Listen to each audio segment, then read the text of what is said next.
Tengok depan. Tolong tutup buku. Tutup buku dulu. Nanti baru buka buku ya. Sini kau. Mau tengok Mama Oke, Turik tinggal aja. Mama Turik sini. Mama Turik mau bercerita. Sam, baru kita akan masuk kepada firman Tuhan. Ya. Oke. Dan sebelum itu, siapa di antara kamu yang ada di sini yang pernah punya pengalaman mendapat hadiah? Hadiah yang sangat kamu suka.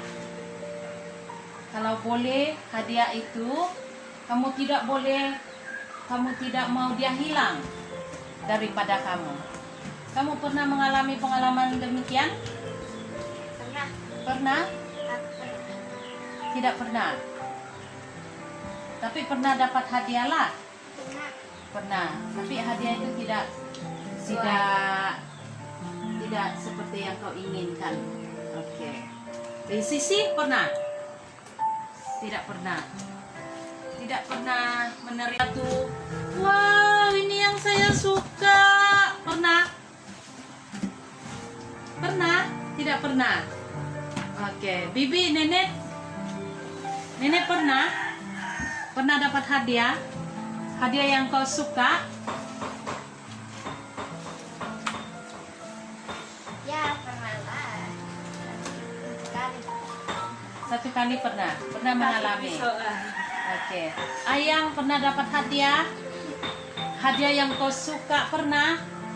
Oi, bagaimana perasaan? Gembira. Kalau boleh kamu tidak mau kasih hilang itu hadiah kan? Oke, jadi Evan pernah dapat hadiah? Pernah? Oke. Jadi dalam kisah Sam dia menceritakan ada seorang budak lelaki. Ai dengar ya. Oke, Joy, Ai dengar saya bercerita. Oke, duduk bagus-bagus nih. Oke. Kisah Sam ini dia bercerita di mana dia menceritakan seorang kanak-kanak lelaki daripada Afrika Barat. Tahu apa itu Afrika Barat? Adek? Tahu yang kita selalu bilang Negro. Nah, Negro. Nah, itu orang Negro. Jadi kanak-kanak ini seorang lelaki. Dia daripada Afrika Barat. Nah, anak-anak ini mempunyai seorang bapak dan juga seorang ibu. Bapak dia sakit dan ibu dia bekerja dengan menjual arang. Iya, arang. Dia hanya menjual arang dan pendapatan dia sangat sedikit. Pendapatan ibu anak lelaki daripada Afrika ini. Satu hari anak lelaki ini telah dihadiahkan. Dia dihadiahkan sebiji bola sepak. Dan apabila dia melihat, dia sangat gembira karena itulah hadiah yang dia impikan selama ini. Oke. Dia sangat gembira karena dia mendapatkan sebuah hadiah yang dia sangat impikan selama ini. Dan anak-anak lelaki ini mengetahui sekolah dia memerlukan bola sepak. Di sekolah dia tiada bola sepak. Tahu apa itu bola sepak? Tahu kan? Bola apa? Bola apa? Dalam kisah yang pertama ialah Yesus memanggil 4 orang nelayan. Apa yang kita boleh pelajari dalam hal ini? Oke. Yang kita boleh belajar tentang panggilan Yesus dan orang nelayan ini ikut Yesus ialah pengikut-pengikut Yesus telah telah memilih untuk mengikut Yesus. Mereka menyerahkan seluruh hidup mereka kepada Yesus. Mereka menyerahkan seluruh hidup mereka kepada Yesus dan menceritakan kepada orang lain tentang siapa? Tentang Yesus. Itulah cara kita memuliakan Tuhan.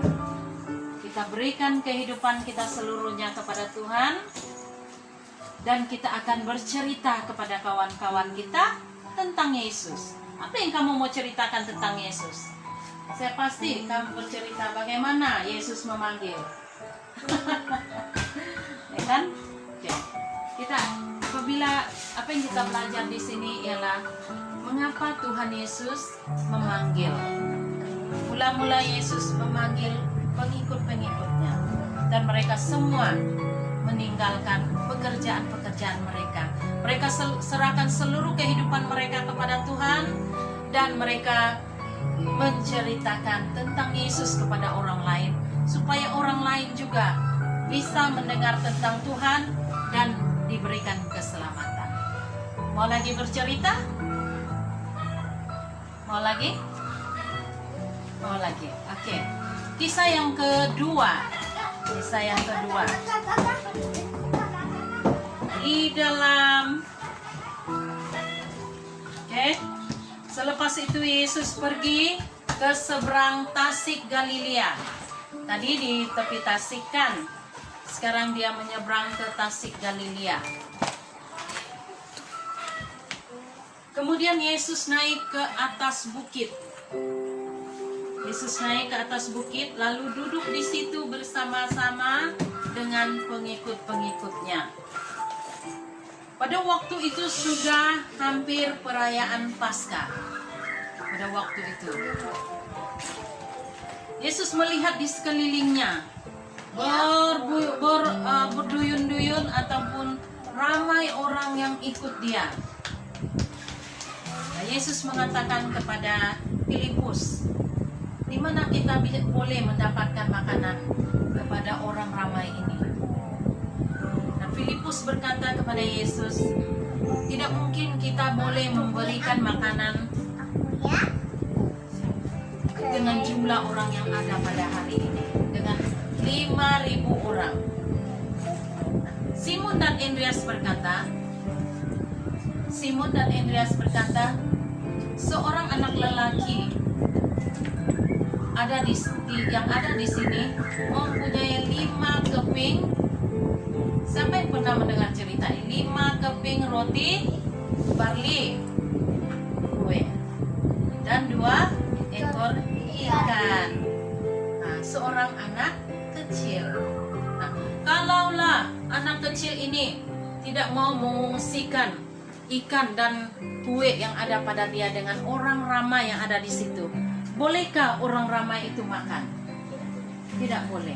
Dia mesti, mungkin kalau anak-anak kecil itu mengatakan, tidak boleh, saya tidak cukup, makanan saya ini hanya sedikit, saya sejak yang mau makan, saya punya. Nah, begitu. Tapi oleh karena anak kecil ini, dia merasa dia mungkin kasihan kepada orang ramai, dan dia percaya menyerahkan seluruh hidupnya, menyerahkan kepada Tuhan. Dia tidak mengerti